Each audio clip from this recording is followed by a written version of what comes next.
ಕನ್ನಡ ಚಿತ್ರರಂಗದ ಬಹುತೇಕ ತುಂಬ ಕೆಲವೊಂದು ಹೀರೋಗಳು ಇಲ್ಲಿ ಒಂದು ಸ್ಟಾರ್ ನಟರಾಗಿರ್ತಾರೆ. ಆ ಬೇರೆ ಭಾಷೆಯಲ್ಲಿ ವಿಲನ್ ರೋಲ್ಗಳಲ್ಲಿ, ನೆಗೆಟಿವ್ ರೋಲ್ಗಳಲ್ಲಿ ಮಾಡಿದಾಗ ಕನ್ನಡ ಪ್ರೇಕ್ಷಕರಾಗಿ ನಮಗೆ ಬೇಜಾರಾಗತ್ತೆ. 100%. ಹಂಗಾಗಿ ನಾನು ಮಾಡಲ್ಲ.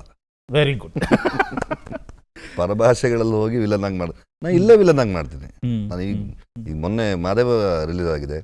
ನೆಕ್ಸ್ಟ್ ಟೆರರ್ ಅಂತ ಒಂದು ಸಿನಿಮಾ ಮಾಡ್ತಾ ಇದೀವಿ. ಆದಿತ್ಯ ಜೊತೆ ನಾನು ವಿಲನ್ ಆಗಿ ಮಾಡ್ತಿದ್ದೀನಿ. ಉಪ್ಪಿ ಅವ್ರ ಜೊತೆ ಒಂದು ಬುದ್ಧಿವಂತ 2 ನಾನು ವಿಲನ್ ಆಗಿ ಮಾಡ್ತಾ ಇದ್ದೀನಿ. ನಾವು ನಮ್ಮಲ್ಲಿ ಖುಷಿಯಾಗಿದೆ. ಪಕ್ಕದ ಮನೆ ಹೋಗಿ ಏನಕ್ಕೆ ಅದನ್ನೇನು ಎಂಜಾಯ್ ಮಾಡೋದು. ನಿಜ ನಿಜ. ಅಲ್ಲ, ನೀವು ಬೇರೆ ಭಾಷೆಗಳಲ್ಲಿ ಮಾಡಬಾರ್ದು ಅನ್ನೋದಂತಲ್ಲ, ಆದರೆ ಇಲ್ಲೊಂದು ಪ್ರೇಕ್ಷಕರ ವರ್ಗದಲ್ಲಿ ಅಲ್ಲೊಂದು ಅಲ್ಲಲ್ಲ, ನಾವೀಗ ಭಾಷೆ ವಿಷಯ ಬಂದ ತಕ್ಷಣನೇ ಅಷ್ಟೊಂದು ಉತ್ಕಟವಾಗಿ ಮಾತಾಡೋರು ನಾವು.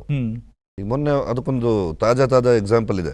ಯಾರ್ದು ವಿಚಾರದ ಬಗ್ಗೆ.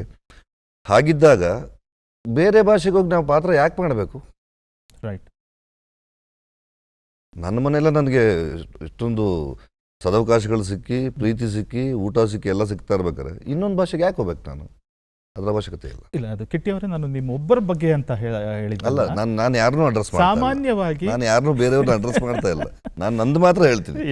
ಇನ್ನೊಬ್ಬರ ಅಭಿಪ್ರಾಯ ಬೇರೆ ಭಾಷೆಗಳಲ್ಲಿ ನೆಗೆಟಿವ್ ವಿಲನ್ ರೋಲ್ಗಳನ್ನ ಮಾಡೋದಿಲ್ಲ, ಯಾವುದೇ ಕಾರಣಕ್ಕೂ ಮಾಡಲ್ಲ. Very good. ಬೇರೆ ಭಾಷೆಯಲ್ಲಿ ಪಾತ್ರನೇ ಮಾಡಲ್ಲ ಬಿಡಿ. ಓಕೆ, ಅದು ಇನ್ನೂ ತುಂಬಾ ದೂರದ್ದೇ ಮಾತು. ನನಗೆ ನನ್ನ ಮನೇಲಿ ಊಟ ಸಿಗ್ಬೇಕಾದ್ರೆ ನಾನು ಪಕ್ಕದ ಮನೆ ತಟ್ಟೆಗೆ ಯಾಕೆ ಕೈ ಹಾಕ್ಲಿ? ರೈಟ್, ಬೇಡ, ಅವಶ್ಯಕತೆ ಇಲ್ಲ. ಬಹಳ ಸಂತೋಷ. ಕನ್ನಡವೇ ನಮ್ಮಮ್ಮ, ಅವಳಿಗೆ ಕೈ ಮುಗಿಯಮ್ಮ.